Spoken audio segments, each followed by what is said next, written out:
welcome to Have I Got News For You? I'm Damian Lewis. In the news this week, in a local branch of Waterstones, one customer is disappointed to discover that they have no more copies of the latest Razzle Annual.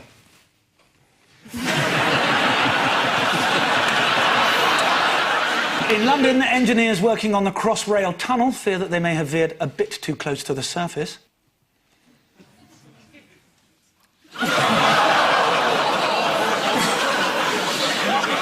And after describing David Cameron and George Osborne as arrogant posh boys who are out of touch, Nadine Dorries is invited to discuss the matter over a kitchen supper at number 10.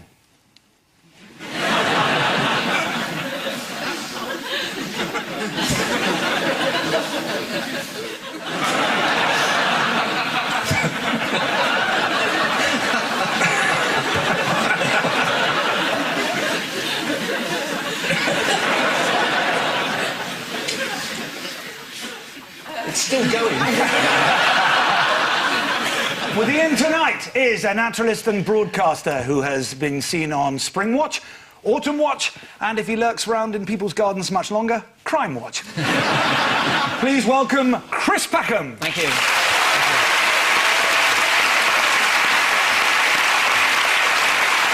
And with Paul tonight, a Scottish comedian who grew up in Glasgow, then worked as a lawyer in America with convicts on death row, though they still had a longer life expectancy than people in Glasgow. Please welcome Susan Calman.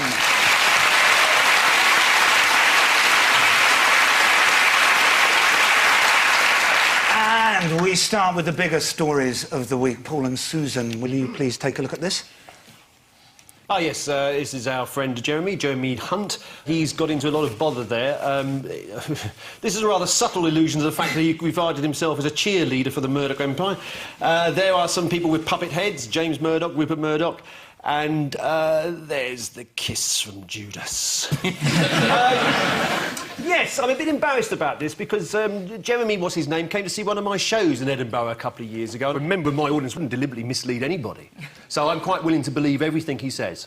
So that's you and David Cameron? Yes. If the Prime Minister thinks he's OK, that's good enough for me. I'm quite naive about these things. Well, the Prime Minister's had a very good track record. Yes. I mean, Andy Coulson was OK. Yes, he was all right, wasn't he? Yeah. Till he wasn't. Until he wasn't. Yeah. So what's your reading of the situation, Mr Hislop? Do you know... What? I don't think the government come out very well out of this. It does appear that they were so far up Mr Murdoch's bottom, you couldn't see any of their heads. This is the Leveson Inquiry, and it was a shocking day. Mr Hunt was the Culture Secretary. He was in charge of the bid for B-Sky B, and yet his office was giving information all the way through to the Murdochs. I mean, why hasn't he gone? It's more well, he's there as a firewall, isn't he? If he goes, then Mr Cameron is looking very shaky. It's like that thing of when everybody gets annoyed with each other and they end up kicking the dog. I mean, James Hunt has dismissed his private advisor. James Hunt? The former racing driver? Asking this man? Why am I asking him? He's got no idea. He's mixed up Formula 1 racing drivers with the Culture Secretary. Mind you, if you're going to get his name wrong, it's better to get his first name wrong rather than his second one. I think I was trying hard not to get his second name wrong. You're all right in the zone. This is the news that the Leveson Inquiry has finally perked up at long last, and everyone is finally perked up. There have been some notably excellent witness statements. You turned up there, didn't you? You were in a very happy position of having nothing to hide. Yeah, but I had no idea it was going to get this good. Murdoch today, selective amnesia, fabulous. You know, the medics must be having a field day. Can you remember anything about phone hacking? No. Can you remember how badly all the politicians have behaved? Yeah, I bloody well can. This is a one-man show in this. So what's emerged about Culture Secretary Jeremy Hunt and a spad called Adam Smith? It's just that thing of you sack the person below you. So Jeremy Hunt will sack him, Cameron will sack Hunt, and then we'll sack Cameron. Yeah. And everyone will be happy. It's a bit difficult to believe that Jeremy Hunt doesn't know anything from his special advisor. The explanation is that it was just one rogue advisor. It's a Channel 5 movie in the making, really, isn't it? Yeah. Rogue Special Advisor. Yeah. You could take over the part of Adam Smith in the next... I don't know if you would like it. There's less nudity, I don't know. Maybe there's more, I do like to be nude, if I can be. Do you know, so... I know I've watched Homeland. I'll never watch it again with my mother after the first episode. Was she in it? No, it was just quite a shock when I watched it. Oh, really? I've seen more of Damian's body than I have of any man in my life, to be honest. And it's lovely. Yeah. Well done. Yeah. I feel very honoured. In the cache of emails, it's, you know, what does Mr Hunt think, what does Mr Hunt think? There seems to be a tiny moment where it's not going Murdoch's way.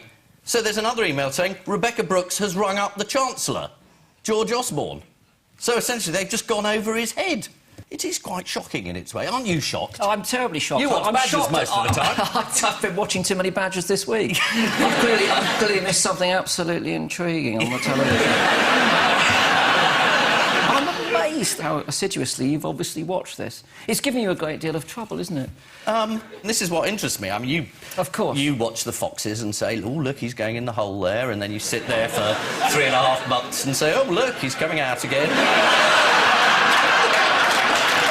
I've got to be honest with you. When the fox comes out, it's not the same fox, and we just lie about it. What's French Fred?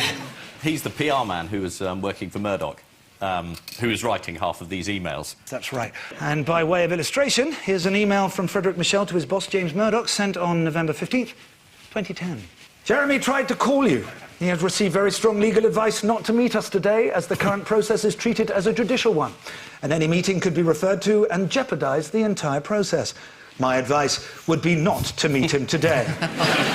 But you could have a chat with him on his mobile. Which is completely fine. One email brought gasps from people at the Leveson Inquiry when it was read out by Robert J. I love Robert J. QC, but I'm developing a bit of man love for him. It's the way he goes through the tabs, isn't it? I believe this is bundle 38. Yes. Tab 7, brackets, you lying bastard. So, yes, it brought gasps, and Frederick Michel, he told James Murdoch that he had managed to get some infos on the sort of thing Jeremy Hunt would be announcing to Parliament the following day, adding, although absolutely illegal. I think that's supposed to be a wink. I thought it was the smiley face to start with. It means more than in the field of science. So they knew it was more than illegal? Yes. It could be a high-speed train knocking over a lamppost. That's part of modern life now, isn't it? If you put a lol at the end of something, it means it's funny, so it's I'm going to come and kill you in your sleep, lol. You're meant to find that... And even worried if your name is lol, that's even worrying. How did James Murdoch respond when this was read out to him at the Leveson Inquiry? He said it was a joke, but given that he is a Dalek... I mean, he talks purely in management speak. He sort of pours bullshit on everything until there's nothing understandable left and everyone wants to die. He'll never do his PR. He's great, he pulls bullshit over everything and then everybody wants to die. Book him. Great after-dinner speaker. He'll never get to the dessert. Anyway, the idea that he could spot a joke made me laugh. Well, I don't know. I think he's got a very good sense of humour. There he is. How has Culture Secretary Jeremy Hunt answered calls for his inevitable resignation? He stuck his fingers in his ears, so I can't hear you. He claims to have handled the matter with scrupulous fairness and has warned against knee-jerk reactions. Yes. Talking of reactions and jerks, what has Ed Miliband been saying about the Culture Minister?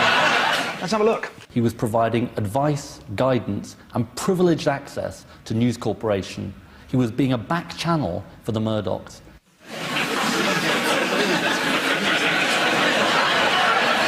Sounds unpleasant. According to a journalist who worked for Murdoch's Wall Street Journal, how did Jeremy Hunt avoid being seen arriving for a private dinner? He hid behind a tree. James Murdoch. He hid behind a tree. That's right. I wandered back into the party and told one of the organisers the Culture Secretary is out there hiding behind a tree. We know. came the response. So James Murdoch did tell the Inquiry that he definitely did discuss the proposed takeover of B-Sky B with David Cameron at a Christmas party at Rebecca Brooks's house in December 2010, something David Cameron has always denied, although Murdoch said it wasn't a discussion, more of a tiny chat. Something like, will it go through, David? Yes, James. Mince pie? Lovely. Meanwhile, what did Rupert contribute to the Leveson Inquiry yesterday and today? He basically shafted all the Prime Minister of this country for the last 40 years. He said they're all pathetic, they all sucked up to him. There was a rather fascinating point where he insinuated Gordon Brown was slightly mad. That he declared war on the Murdoch. No one else has suggested that. You know, if you want a Fife man declaring war on you, it would sound quite aggressive. And that's the thing, Scottish people can sound quite aggressive without meaning it. That's the problem. For example, if I said, "That's a pretty baby," that just sounds quite...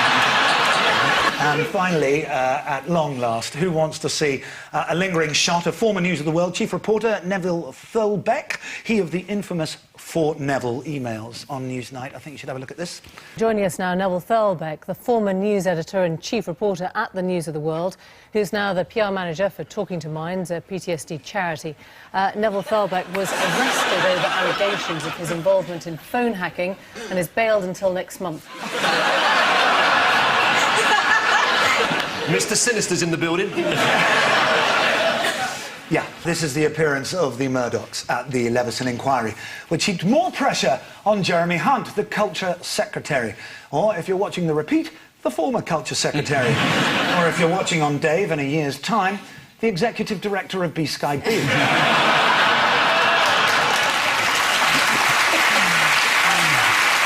The story dominated the front pages on Wednesday. The Mirror went with Murdoch's stooges. The Telegraph went with absolutely illegal. The Guardian went with Minister for Murdoch. And The Sun went with Torres scores! In his evidence to the Leveson Inquiry, Rupert Murdoch recalled a conversation with Gordon Brown, who told him, "Your newspaper has declared war on the government, so we have no alternatives but to declare war on your company." At which point Tony Blair perked up and said, "Did someone mention war?" Ian and Chris, take a look at this one. It's Nadine. Nadine Dorris. Don't remember who that is. Or him. Yeah, the posh boys who don't know the price of milk. This was an embarrassment for Osborne because his father's going to buy a rather elaborate desk. Oh, and it's the Bay City Rollers. The Bay City Rollers were at their prime in 1975, and things haven't been worse since 1975. What, for them? I think for some of them, because some of them are no longer with us. Yeah, but that's a bit of a downer, so let's get back to the recession. It is a double dip, and it's very depressing.